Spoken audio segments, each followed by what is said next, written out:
Indonesia dikabarkan akan menjadi negara pertama yang mengirim tentara ke jalur Gaza sebagai bagian dari pasukan stabilisasi internasional ISF.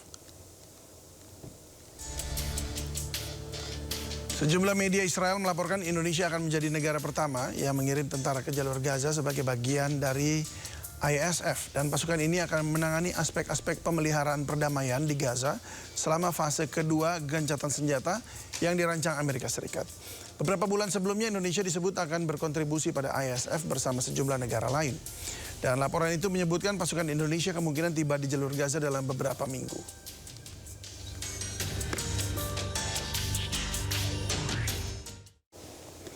Dan kita akan bahas topik ini bersama pengamat Timur Tengah, Yon Mahmudi. Selamat sore, Pak Yon.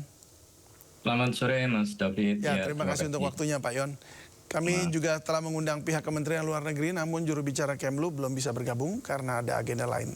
Baik, Pak Yon, sejauh ini sudah yang saya tangkap ini ada 2-3 media Israel, yaitu termasuk diantaranya ada Kan News dan dikutip juga oleh Jerusalem Post, memberitakan soal rencana pengiriman pasukan Indonesia ke Gaza.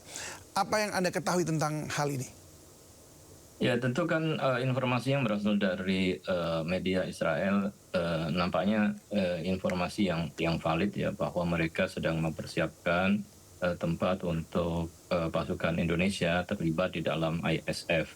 Nah, itu kan kita juga dengar juga ya yang disampaikan oleh Panglima TNI tentang kesiapan Indonesia untuk mengirimkan pasukan dalam jumlah sekitar 5.000 ya sampai 6.000 atau 8.000 pasukan yang memang sudah dipersiapkan. Ini artinya bahwa Indonesia ya telah siap bergabung di dalam ISF. Tapi tentu kan kita harus menggarisbawahi ya bahwa kesiapan Indonesia untuk bergabung itu tentu harus dalam misi yang jelas ya. Memang ini bagian dari rencana yang sudah diberikan planning ya oleh BOP untuk anggota-anggota untuk terlibat di dalam hal pengiriman pasukan stabilisasi dan termasuk Indonesia. Dalam hal ini kan Indonesia menjadi negara pertama, namun catatannya adalah jangan sampai kemudian kehadiran pasukan Indonesia di tengah-tengah pada saat kemudian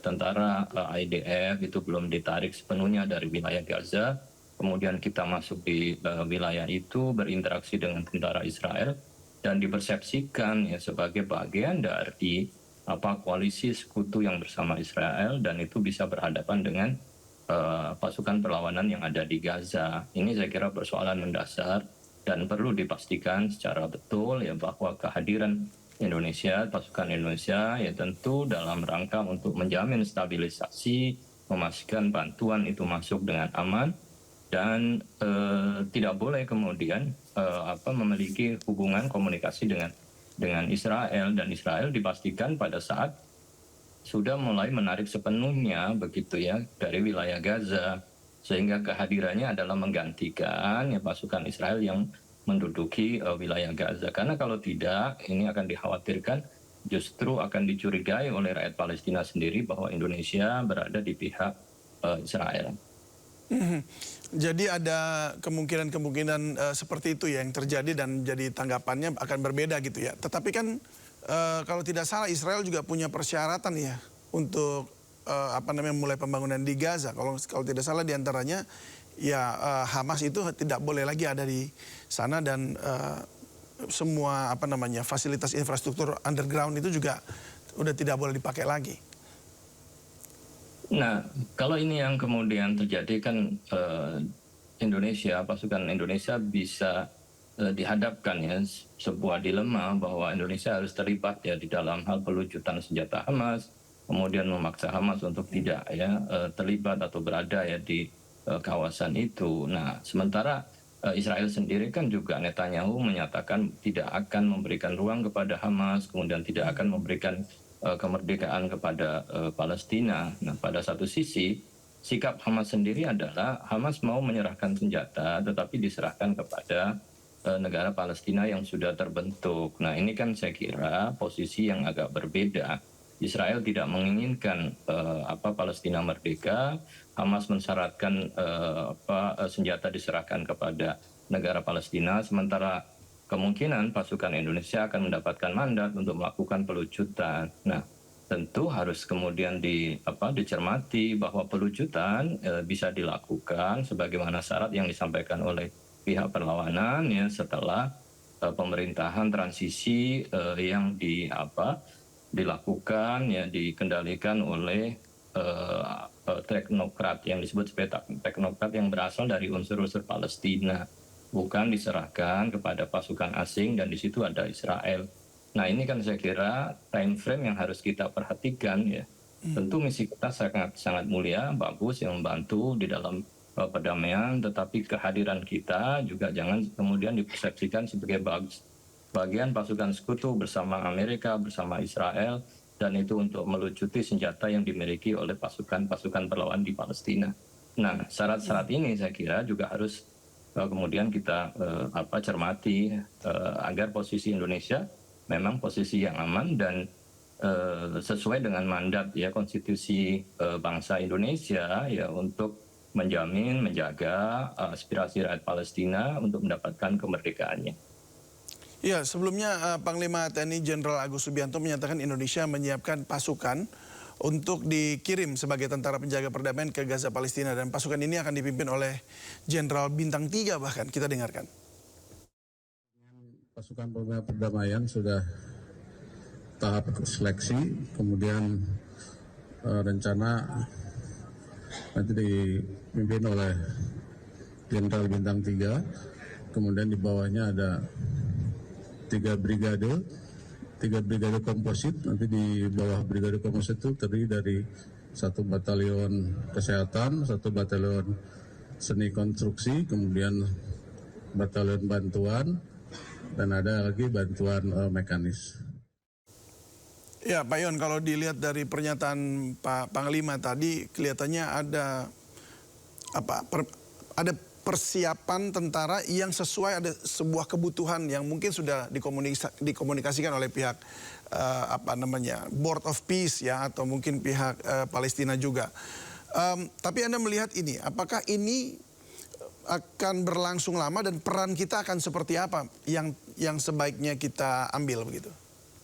Ya, tadi kan kalau mendengar dari apa yang disampaikan oleh Panglima TNI ya bahwa peran pasukan itu ada di bagian konstruksi, di bagian kesehatan ya, dan juga di aspek yang menyangkut masalah kemanusiaan. Kalau itu posisinya sudah clear, saya kira ini bisa dipertahankan. Hanya saja tentu timingnya harus benar-benar diperhatikan bahwa kita berada di zona yang itu bukan zona konflik, tetapi zona yang memang membutuhkan stabilisasi ya, untuk menjaga. Saya kira kan yang penting adalah juga menjaga, memastikan keamanan rakyat Palestina. Karena berarti momen yang ditunggu atau timing yang penting itu adalah ketika memang sudah terjadi kesepakatan begitu ya antara pihak Israel, terus kemudian Hamas dan juga Palestina dan Amerika begitu ya. Artinya untuk betul-betul ada suatu wilayah netral atau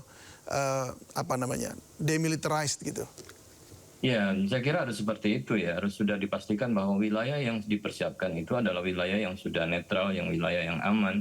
Jadi tentu kehadiran kita kan juga menjaga keselamatan rakyat Palestina juga begitu ya. Jadi stabilisasi itu kan bukan menstabilkan Palestina, Gaza ya dari kemungkinan potensi yang serangan yang dilakukan oleh pasukan berasal dari Hamas atau yang lain, tetapi kan juga potensi bagaimana kemudian Israel juga tidak melakukan serangan-serangan lanjutan. Nah, sementara ini kan serangan-serangan itu masih berlangsung. Nah, ini harus dipastikan betul bahwa Israel sudah menghentikan serangan-serangan begitu pasukan Indonesia masuk dalam pasukan stabilisasi itu masuk, maka fase perdamaian berikutnya ya menuju untuk rekonstruksi dan kemudian pengakuan kedaulatan itu sudah mulai clear ya. Kalau kita lihat kan mereka akan ditempatkan di Khan Yunis dan juga di Rafah ya. Nah itu saya kira wilayah-wilayah itu harus sudah betul-betul clear gitu ya, bukan wilayah yang mengarah kepada konflik. Kalau kita lihat bahwa pasukan yang dipersiapkan kan bukan pasukan tempur ya, tetapi kan bantuan ya kemanusiaan, kesehatan maupun yang lain untuk mensupport ya rekonstruksi yang ada di Gaza. Nah itu kan juga harus dipikirkan oleh pemerintah kita bahwa ketika mengirimkan pasukan kita juga harus memikirkan keselamatan. Walaupun itu tentara ya siap untuk di medan perang begitu, tetapi tetap harus dipikirkan begitu untuk mengantisipasi hal-hal yang buruk terjadi. Nah sementara kita tahu bahwa sejarahnya sebelum-sebelumnya adalah ya ketika ada roket menyerang, saling serang dimulai, akhirnya semua saling berperang walaupun sudah ada kesepakatan gitu. Kita tahu beberapa kesepakatan sebelumnya.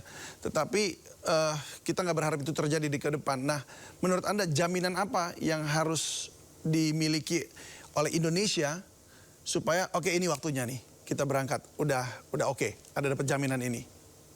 Nah, sebagai negara penjamin itu kan Amerika dan juga kan negara-negara Arab yang lain ya yang masuk di dalam board of peace. Maka tentu Indonesia harus betul-betul mendapatkan jaminan dari Amerika karena yang bisa mengendalikan Israel itu kan Amerika ya. Jadi kalau itu jaminan itu sudah diberikan, kemudian kita mengirim pasukan itu, tentu kan kita akan berharap yang terbaik ya, jangan sampai hal-hal yang tidak diinginkan itu terjadi. Karena kan beberapa hari yang lalu kan juga terjadi serangan oleh Israel ya terhadap bangunan yang berdekatan ya dengan rumah sakit Indonesia. Nah ini kan juga ya potensi-potensi serangan bisa dilakukan oleh Israel dan berakibat kepada pasukan kita. Atau sebaliknya ketika konflik itu terjadi sedemikian rupa, kemudian pasukan perlawanan di Palestina memposisikan kita ya berada pada posisi yang berseberangan, itu juga mengkhawatirkan. Jadi jaminan saya kira harus kemudian. Jadi jaminan dari pihak Hamasnya juga harus ada ya bahwa ini pasukan Indonesia nih. Jadi ya artinya diposisikan pada posisi yang tepat, maksudnya porsi yang juga sesuai yang diharapkan oleh mereka begitu ya. Ya, kan itu harus dikomunikasikan ya dengan Amerika, kan mereka akan mengkomunikasikan dengan Israel, kemudian dengan Qatar, dengan Turki yang bisa mengkomunikasikan dengan Hamas. Sehingga posisi Indonesia itu clear ya sebagai pasukan stabilizer itu adalah untuk kemudian mewujudkan perdamaian dan tidak merugikan juga kepentingan rakyat Palestina. Jadi dari kedua sisi harus ada nih ya jaminannya. Baik. Baik. Nah, ini Menteri Keuangan Purbaya Yudi Sadewa menyebut ada iuran sekitar 17 triliun rupiah untuk keanggotaan Dewan Perdamaian Gaza karena memang sesuai kesepakatan itu ya. Akan dipotong justru dari jatah Kementerian Pertahanan. Nah, jika angka tersebut kemudian masih kurang, anggaran sektor lain siap-siap terkena geser lewat realokasi. Kita dengarkan dulu pernyataannya. Nanti kita lihat kalau nggak cukup yang pasti kita reorientasi kan. Yang penting adalah kita akan menjaga anggarannya tetap prudent. Tapi dengan angka 16 triliun itu berarti tetap anggaran APBN aman ya Pak yang sebelum aman. Masih ada spesial dipakai. Sebagian ada anggaran cadangan untuk kegiatan tertentu di situ bisa dimasukin. Oke, ini ada APBN 1 miliar dolar ya yang akan diberikan kepada BOP. Nah, apakah ini Pak? Menurut Anda, apa yang Anda pelajari dari dana ini? Akan dikemanakan dana ini nantinya? Ya, itu kan sebenarnya juga masih diperdebatkan ya. Yang pertama bahwa dana itu akan digunakan bagian dari rekonstruksi. Kemudian yang kedua bahwa dana itu hanya sebagai bagian dari membership ya.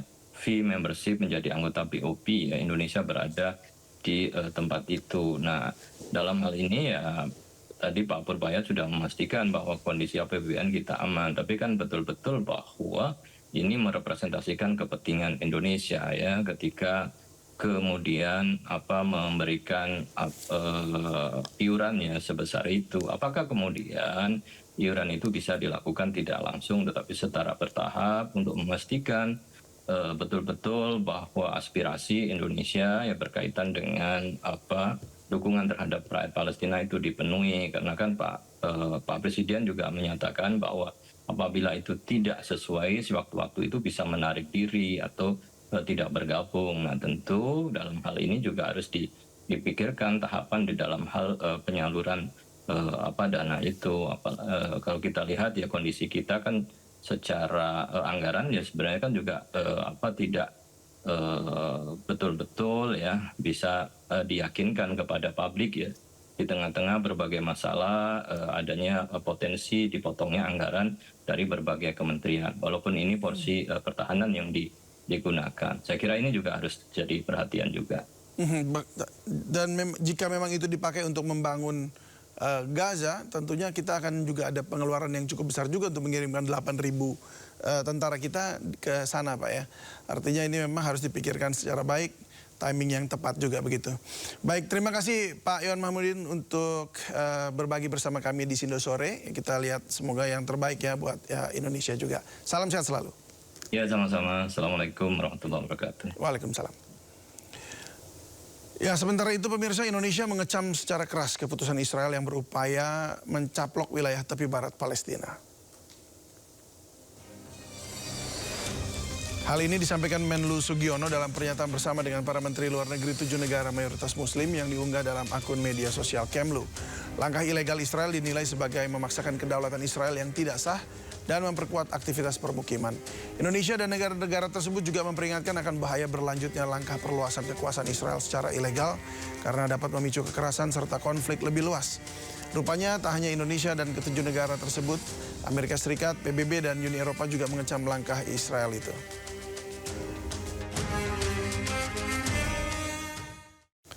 Sementara itu, Uni Eropa menyebut upaya Israel mencaplok tepi barat akan merusak upaya perdamaian di kawasan Timur Tengah yang tengah diperjuangkan bersama. Langkah Israel ini dinilai melanggar banyak perjanjian. The European Union condemns recent decisions by Israel's Security Cabinet to expand Israeli control in the West Bank. This move is another step in the wrong direction, while the whole international community is making an effort to implement phase 2 of the comprehensive plan for Gaza. These steps would impose new realities in direct contradiction with the Oslo Accords, of which Israel is a signatory, and whereby Israel has no civilian authority in areas A and B, which are under direct authority of the Palestinian Authority.